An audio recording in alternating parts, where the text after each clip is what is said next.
जय जय रामकृष्ण हरी.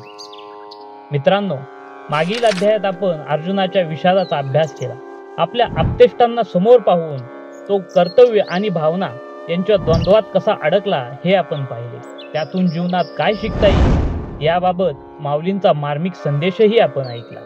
आज आपण माऊलींनी दाखवलेल्या ज्ञान मार्गावरील दुसऱ्या महत्त्वाच्या मुक्कामावर पोहोचणार आहोत. मित्रांनो, जेव्हा मन अस्थिर होतं, त्यामध्ये मंथन सुरू होतं, तेव्हा त्या मनमंथनातून एक एक अनमोल रत्न बाहेर यायला लागतात. आज आपण या दुसऱ्या मुक्कामात मोहग्रस्त अर्जुनाला भगवान श्रीकृष्ण परमात्म्याने काय काय उपदेश केला, त्याची कशी समजूत काढली हे पाहणार आहोत. आजचा अध्याय आहे सांख्ययोग. सांख्ययोग म्हणजे ज्ञानयोग. या अध्यायात कृष्ण आणि अर्जुनाचा संवाद रंगला आणि भगवंताने अर्जुनाला काय उपदेश केला हे आपण 4 भागात पाहणार.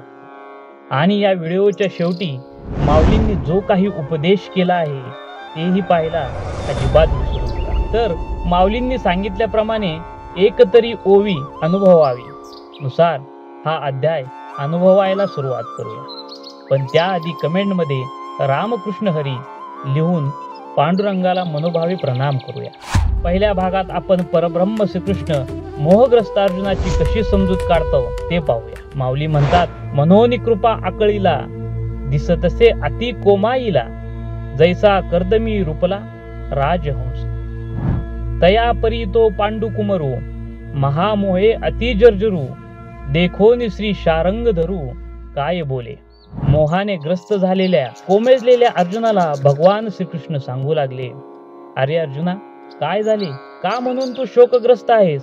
आता तू जो काही विलाप करत आहेस तो करण्यापूर्वी आपण कोण आहोत, आपण हे काय करत आहोत याचा विचार करायला हवा. अरे फक्त तुझ्या नावाने अपयश दूर पळून जाते. तो तू अर्जुन, ज्याच्या पराक्रमाची दहशत तिन्ही लोकांमध्ये आहे, ज्याने देव, दानव, गंधर्व इतकेच काय प्रत्यक्ष भगवान महादेवांना युद्धात जिंकले असा अर्जुन आज व्यर्थ काय म्हणून शोक करत आहेस. तू शूरवृत्तीचा ठाओ, क्षत्रिया माझी राओ, तुझिया लाठेपणाचा आओ ही लोकी, तुवा संग्रामी हरू जिंकिला, निवात कवचांचा ठाओ फेडिला, पवाडा तुवा केला गंधर्वासी. आपले नातलग युद्धभूमीवर पाहून शोकग्रस्त झालेल्या अर्जुनाचे धाडस बांधत श्रीकृष्ण म्हणाले, अरे अर्जुना, तू कधी मिठाने पाणी विरघळलेले पाहिले आहेस का? की बेडकाने कधी मोठा साप गिळून टाकला असे पाहिले आहेस? की एखाद्या कोल्ह्याने सिंह मारिला असे तू कुठं ऐकले आहेस का? पण आज तू जो काही आलाप मांडला आहेस त्यामुळे मला असं वाटतंय की हे सर्व खरं असेल. सिंहासी झोंबे कोला, ऐसा अपाडू आथिके जहाला, परी तो त्वा साचा केला आजी इथं. धनंजया, अरे तुला युद्ध नवीन आहे की काय? की हे युद्ध तुझ्याच नातलकांबरोबर आहे हे तुला आतापर्यंत माहित नव्हते, त्यामुळे तू असा शोक करत आहेस. उठ आणि क्षत्रियाला शोभेचा गांडीव हाती घेऊन युद्ध कर. एवढं श्रीकृष्णाने समजावूनही अर्जुन म्हणाला, माधवा, अरे ज्या लोकांचे आमच्यावर उपकार आहेत त्यांनाच मारावं का? ज्या भीष्माने आम्हाला बापाची माया दिली, ज्या द्रोणाचार्याने मातेच्या मायेने धनुर्वेद शिकवला, अशा लोकांना मारण्यापेक्षा भिक्षा मागत जगावे हे योग्य नाही का? हे येणे माने दुर्धर, जे याही हुनी भोग सदर, ते असतू येथवर भिक्षा मागता भली. ना तरी देश त्यागे जाईजे, का गिरी कंदर सेविजे, परी शस्त्र आता न धरिजे यावरी. अर्जुनाचे यासारखे निराशाजनक उत्तर ऐकून भगवान रागवले. ते पाहून अर्जुन भ्याला आणि कृष्णाची करुणा भाकू लागला आणि देवाला म्हणू लागला, देवा, अरे तूच आमचा गुरु, बंधू, बाप, देव, सर्व काही तूच आहे. तेव्हा हा माझा मोह बाजूला सार. आता देवा, तूच मला मार्गदर्शन करून सांग, माझ्या बुद्धीने नेमकं कोणता मार्ग पत्करा, त्याशिवाय माझा हा मोह काही कमी होणार नाही. तू गुरु, बंधू, पिता, तू अमुची इष्टदेवता, तुझी सदा रक्षिता आपदी अमुते. त्यावर भगवान म्हणाले, अर्जुना, तू स्वतःला काय समजतोस? तुला असं वाटतंय का की हे जग तूच निर्माण केलं आहेस? तू जर या लोकांना मारले नाहीस तर ते काय मरणार नाहीत? अरे उत्पत्ती, स्थिती आणि लय हे प्रकृतीचे नियम आहेत आणि हे रहाट गाडगे चालूच राहणार आहे. उपजे ते नाशे, नाशिले ते पुनरपी दिसे, हे घटिका यंत्र जैसे परिभ्रमेगा. अरे ज्याप्रमाणे पात्रात पडलेलं सूर्याचं प्रतिबिंब हे खरं नाही, त्याप्रमाणे या जीवलोकात सर्व काही शाश्वत नाही. हे काय तुला माहीत नाही? अरे, आपण ज्याप्रमाणे अंधारामध्ये दिव्याच्या प्रकाशात चालल्यानं आपल्याला रस्ता स्पष्ट दिसतो आणि ठेच लागत नाही, त्याप्रमाणे आपल्या स्वधर्माच्या साह्याने चालल्यानं आपला जीवन मार्ग सुरक्षित होतो. आणि तुला काय वाटतं, जर तू हे युद्ध केलं नाहीस तर कौरव तुला सोडतील? नाही, ते तुला घेरून टाकतील आणि मारतील. ते चहूकडून वेढतील, बाणवरी घेतील, ते तर पार्थाना सुटी गेल कृपाळूपणे. त्यामुळे क्षत्रियाचं जे कर्तव्य आहे, धर्मासाठी युद्ध करणे, ते तुला अनायासे प्राप्त झाले आहे. जर तू ते पालन केलास आणि हे युद्ध जिंकलास तर सर्व पृथ्वीचे राज्य तुला प्राप्त होईल. आणि जर युद्ध करताना मारला गेलास तर स्वर्गसुख प्राप्त होईल. मग ते वेळी हिये फुटावे, आता लाठेपणे कान झुंजावे. हे जिंतले तरी भोगावे महित, ना तरी रणी येथ झुंजता वेचले जीवित.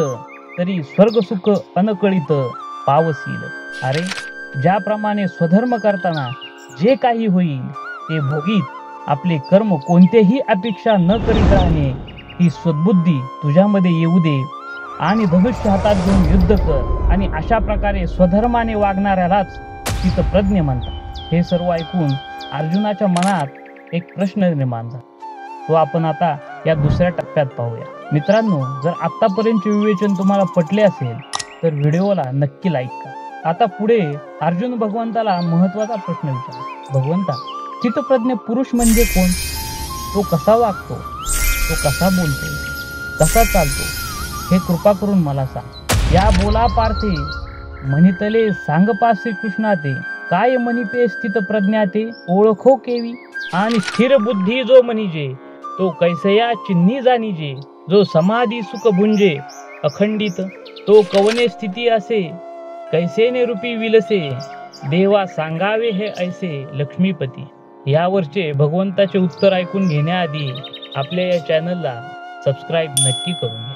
या तिसऱ्या भागामध्ये भगवंत अर्जुनाकडे पाहून हसून बोलू लागले. अर्जुना, स्थितप्रज्ञाला ओळखण्याची जे काही लक्षणे आहे त्यातील मुख्य 3 लक्षणे मी तुला सांगतो. ते पुढील प्रमाणे आहेत. ज्या व्यक्तीने आपल्या स्वतःमधील 6 विकारांना जिंकलेले असते आणि त्यामुळेच त्याचे मन स्थिर झालेले असते, अशा व्यक्तीला स्थितप्रज्ञ म्हणा. अर्जुना, तयाचे ठाई कामक्रोधू सहजे नाही, आणि भयाते नेणे काही परिपूर्ण तो. लक्षण क्रमांक 2.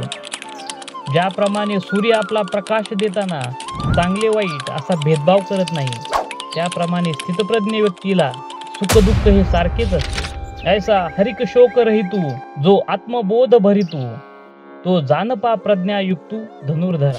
लक्षण क्रमांक 3. ज्याप्रमाणे सूर्य असल्यानंतर आपल्याला दिव्याची गरज लागत नाही, त्याप्रमाणे स्थितप्रज्ञ व्यक्तीला विषयांच्या आकर्षणात अजिबात रस नसतो.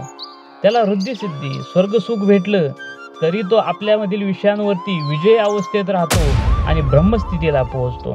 हे ब्रह्मस्थिती निस्सीम, जे अनुभविता निष्काम, ते पावले परब्रह्म अनायासे. हे ऐकून अर्जुनाच्या मनात एक विचार चमकून गेला.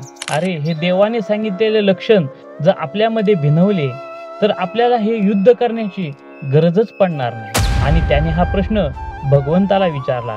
त्यावर भगवंताने त्याला काय सांगितले हे आपण पुढच्या अध्यायात पाहू. मित्रांनो, यामध्ये माऊलींनी एक जीवनावश्यक संदेश आपल्याला दिला आहे, तो आपण आता पाहूया. माऊली म्हणतात, अरे, जरी जीवन हे एक युद्ध आहे, बाह्य जगताशी नव्हे तर आपल्याच भीतीशी, मोहाशी, अहंकाराशी.